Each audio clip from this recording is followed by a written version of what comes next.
So this is the last teaching video of this topic, and we're going to look at a chemical test, and that is the test for water. In Unit 1.9, the specification, it also talks about flame tests, but we will come back to that at a later stage. So today we're just going to have a look at the test for water. So you need to have your booklet open at page 19, and we're going to have a look through the theory of this test. So the reason why we have this test is because we often in science come across different colourless liquids, and sometimes those liquids will be water, sometimes they'll be acid, sometimes they'll be ethanol. They could be a range of different things. And so we have a chemical test that we can use to test to see if that colourless liquid contains water. It might not be pure water, so it could be an acid that has been diluted with water. It could be seawater that contains some dissolved salt in it. But if it contains water, this test will work. And we use a chemical called anhydrous copper sulfate. That word anhydrous just simply means without water. So this particular form of copper sulfate does not have any water molecules bonded to it. And quite often copper sulfate as a salt in general does contain water molecules, and that's essentially the basis of this test. But what we want to do is start with copper sulfate that doesn't have any water bonded to it. It's important that you know that anhydrous copper sulfate is a white powder, so it's white to start with, and it does not contain any water of crystallization, so it's just simply copper sulfate. But when we add water to it, the colour of our powder changes from white to blue. And I'm going to demonstrate this practical for you in just a second in this video. The blue solid that is formed, so it changes from white to blue, and it's blue because it is now hydrated copper sulfate. And hydrated, as you might imagine, means that it does contain water of crystallization. It does contain water molecules. That water of crystallization, you don't need to worry too much about what that means, but it really just means that the water is bonded to the copper sulfate molecules. So you might want to write that into your notes. So essentially, we start with a chemical called anhydrous copper 2 sulfate. I should have said earlier on, this 2 just refers to what we call the valency of copper, or the oxidation state of copper. We'll come back to that when we have a look at formula of molecules.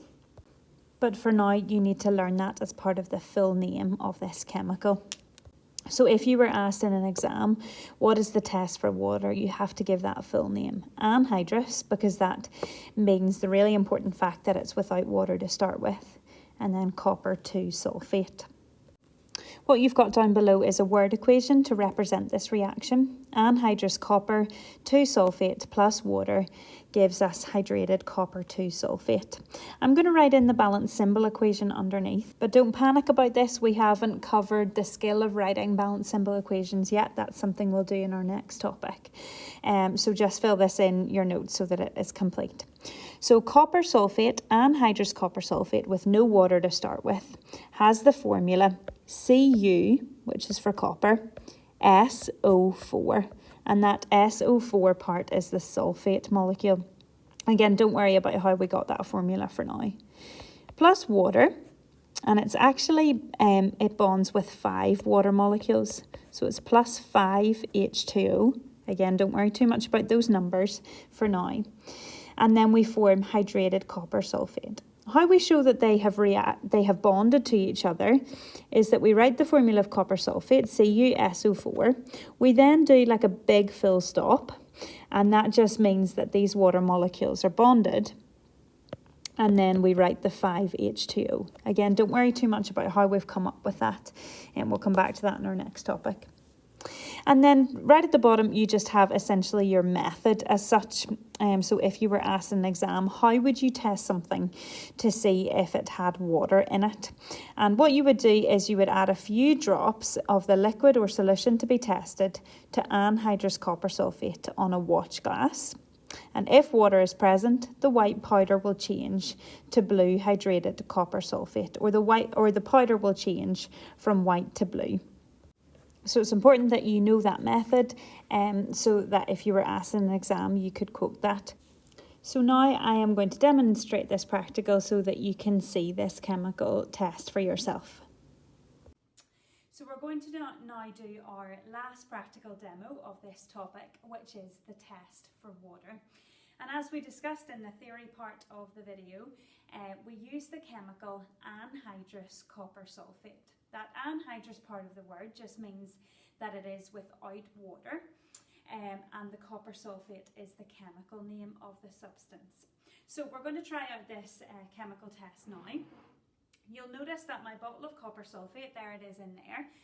It's in a very strange piece of apparatus. This is what we call a desiccator. And a desiccator is just a piece of apparatus that allows us to keep substances really, really dry. So you may have heard of that word desiccant before. Sometimes you find little packets of desiccants in a new bag or a new pair of shoes. And it's just there to absorb any water from that particular atmosphere. So you can see down here we have clumps of white solid, so we can fill this with things like calcium chloride or silica gel, things that will absorb water easily. And what that does is it keeps the water away from our chemical that we want to keep dry, because we want to keep the anhydrous copper sulfate away from water before we do the test. So let me take it out of the desiccator. So I just need to slide this lid off. It's got kind of a thin layer of Vaseline around the rim, just to make that stick and be nice and secure. I'll take that out and then put this back on. Okay, so here's my bottle of anhydrous copper sulfate, and I'm going to put a small amount onto a watch glass just with a spatula. A watch glass is just a thin piece of glass that is slightly curved, and it allows me to observe a small sample of a solid on it. So I'll just put a small amount on the watch glass.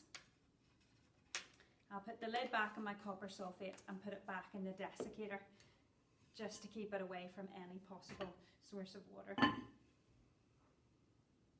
So hopefully you can see that my anhydrous copper sulfate is white. And one thing I should say is that with this experiment you must make sure to wear safety glasses. What this will do is if you got this in your eye, it would rip the water molecules out of your eye and you would be left with a really, really bad chemical burn. So it's really important to keep your safety glasses on during this experiment. And you'll also notice that I am carrying out the experiment on a heat-proof mat, because this reaction gives out a lot of heat, and so we put it on a heat-proof mat. So I'm going to add a few drops of water to this anhydrous copper sulfate and see what happens to it, but we're going to zoom in on this to give you a better look. So hopefully you can see our solid is white to start with. This is anhydrous copper sulfate, and let's see what happens when I add a few drops of water to it. So can you see what is happening? What is happening is that the white solid has turned to blue. So the colour change is white to blue. And if, obviously you can't see this in the video, but if I am to touch the underside of this watch glass, it is extremely warm to touch, and that's because this reaction is what we call exothermic. It gives off a lot of heat as the copper sulfate molecules bond with the water molecules, so it's giving out a lot of heat. So this is now what we call hydrated copper sulfate. So it is copper sulfate that now has water molecules bonded to it, the water that I added, and you can see a few wee white bits here, and we'll add a drop or two more to get those to turn to blue. So that has now turned to hydrated copper sulfate, where the copper sulfate molecules have now bonded to water. And so the chemical test for water is to add a few drops of water to anhydrous copper sulfate, and the solid will turn from white to blue. Now what I'd like you to do is turn to the back of your booklet and to complete the remaining questions of this topic. So that is the questions on page 29 and page 30 on the chemical test. This is just really on the chemical tests of water. So very little to cover in these questions, but give them a go, and then please attach them as a Word document to the assignment on Teams. I'll just briefly mention about question 3 on the next page, on page 30. So if you want to have a look at that in your booklet now, this is a 6-mark question, but don't let it alarm you. It says 3 unknown bottles of colourless liquids labelled A, B and C were found in a lab. One of the bottles contained water. Explain how you would identify which liquid was water. Give the full chemical name for any substance used to test the liquids. So you're essentially saying, what chemical would you use to test for the liquids? What would you actually do? And what would be your result? So you can write those down if you wish to help you, maybe underneath the lines to prompt you with that question. So yes, it's a 6-mark question, but you'll see the mark scheme for this is actually very, very short. So don't panic about having to write loads or fill those lines. Just cover what they need. What chemical would you use? What would you actually do practically? And what would be your result? So again, answer these 3 questions, please, and then upload them to the assignment on Teams.